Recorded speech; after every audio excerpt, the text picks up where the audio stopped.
નમસ્કાર દર્શક મિત્રો, એસડી ન્યૂઝ ગુજરાતી ચેનલ પર આપનું સ્વાગત છે અને હું આપની સાથે વૈશાલી પોબારુ કરીશું નજર આજના સમાચાર પર। ઝઘડિયા તાલુકાના રાજપારડી ખાતે આવેલ જીવાદોરી સમાન જીએમડીસી લિગ્નાઇટ પ્રોજેક્ટ છેલ્લા 9 માસથી બંધ રહેતા તેની સાથે જોડાયેલા લોકોની હાલત કફોડી બની છે।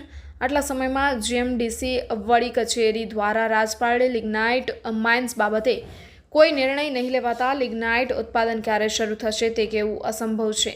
ઝઘડિયા તાલુકાના રાજપારડી નજીક Gujarat mineral development corporation GMDC દ્વારા 45 વર્ષથી લિગ્નાઇટનું ઉત્પાદન કરવામાં આવે છે, જેથી આ લિગ્નાઇટ પ્રોજેક્ટ હજારો લોકોની જીવાદોરી સમાન બની રહ્યો છે।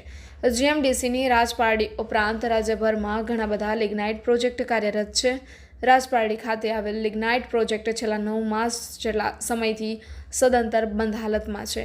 લિગ્નાઇટ ઉત્પાદન બંધ થતાં પહેલાં રાજપારડી માઇન્સમાં મોટું સ્લાઇડિંગ થયું હતું, તેને પહોંચી વળવા હાલ પૂરતું જીએમડીસી સક્ષમ ન હોય તેમ લાગી રહ્યું છે, અથવા તો જીએમડીસીના જનરલ મેનેજર અમદાવાદની ઈચ્છાશક્તિ આ માઇન્સને શરૂ કરવાની ના હોય તેવું જણાઈ રહ્યું છે।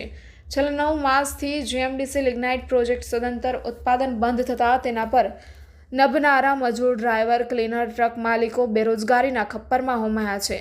રોજનું હજારો ટન લિગ્નાઇટ ઉત્પાદન કરતો આ પ્રોજેક્ટ બંધ થતાં સરકારને પણ સેંકડો કરોડો રૂપિયાની રોયલ્ટીની આવક બંધ થઈ છે। સરકારની તિજોરી પણ મોટો ફરક પડી રહ્યો છે। લિગ્નાઇટ પ્રોજેક્ટ સાથે જોડાયેલા ટ્રક માલિકો દ્વારા અવારનવાર રાજપારડી પ્રોજેક્ટ ખાતે તથા અમદાવાદ વડી કચેરી ખાતે લિગ્નાઇટ ઉત્પાદન શરૂ કરવા માટે અવારનવાર રજૂઆતો કરવામાં આવી છે। મુખ્યમંત્રી સુધી પણ રાજપારડી માઇન્સ ખાતે ઉત્પાદન શરૂ કરવાની રજૂઆતો મોકલવામાં આવી છે, પરંતુ આજ દિન સુધી રાજપારડી માઇન્સમાંથી લિગ્નાઇટ ઉત્પાદન ક્યારે થશે તે નક્કી નથી। આજ રોજ ઝઘડિયા તાલુકાના મિનેશ શાહ, અતુલ શાહ, અનિલસિંહ ગોહિલ, મહેન્દ્ર પટેલ, અમજદ મંસૂરી સહિતના ટ્રક માલિકો રાજપારડી જીએમડીસી લિગ્નાઇટ પ્રોજેક્ટના project general manager Shailesh Jagani lignite ઉત્પાદન શરૂ કરવા માટે રજૂઆત કરવા માટે પહોંચ્યા હતા। રાજપારડી જીએમડીસી કચેરી ખાતે પહોંચેલા ટ્રક માલિકોને કચેરી ખાતે જાણવા મળ્યું હતું કે અત્યારે લિગ્નાઇટ ઉત્પાદન થાય એમ નથી અને વહેલી તકે રાજપારડી ખાતેથી લિગ્નાઇટ ઉત્પાદન ચાલુ કરવા માટે આગળ રજૂઆતો કરીશું તેમ પણ જણાવ્યું હતું। ત્યારે રાજપારડી લિગ્નાઇટ પ્રોજેક્ટના આવા જવાબથી ટ્રક માલિકોમાં નિરાશા જન્મી હતી। જેમ બને તેમ ઝડપી નાઇટ ઉત્પાદન થાય તે માટે ટ્રક માલિકોનું એક મંડળ જીએમડીસી અમદાવાદ તથા રાજ્યના મુખ્યમંત્રીને મળવા પહોંચવાના હોવાના અહેવાલો મળ્યા છે। Reporter Jayesh Prajapati, SD news Gujarati, Ankleshwar. મારું નામ છે અંકિત પટેલ।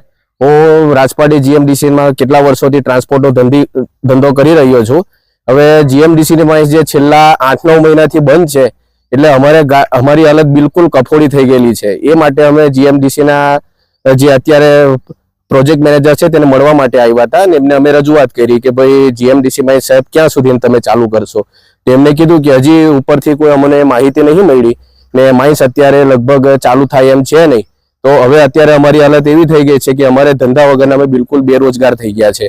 તો અમારે અમારી ગાડીઓના હપ્તા ભરવા એ બધું ભરવું ક્યાંથી ભરવું? એટલે સરકારને અમારી મોટી રજૂઆત છે કે વહેલી તકે તમે માઇન્સને ચાલુ કરો, બાકી અમે લોકો અમારા છોકરા બધા ભૂખા મરી જશે એવી અમારી બિલકુલ કફોડી હાલત છે, એવી મારે સરકારને નમ્ર રજૂઆત કરું છું।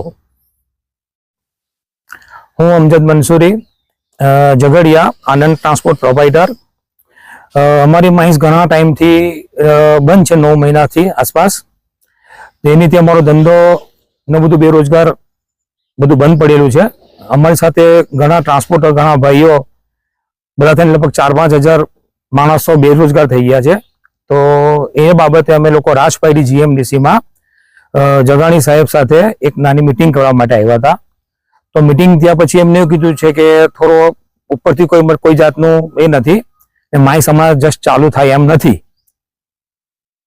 એ બાબતની એમને અમને જાણ કરેલી છે।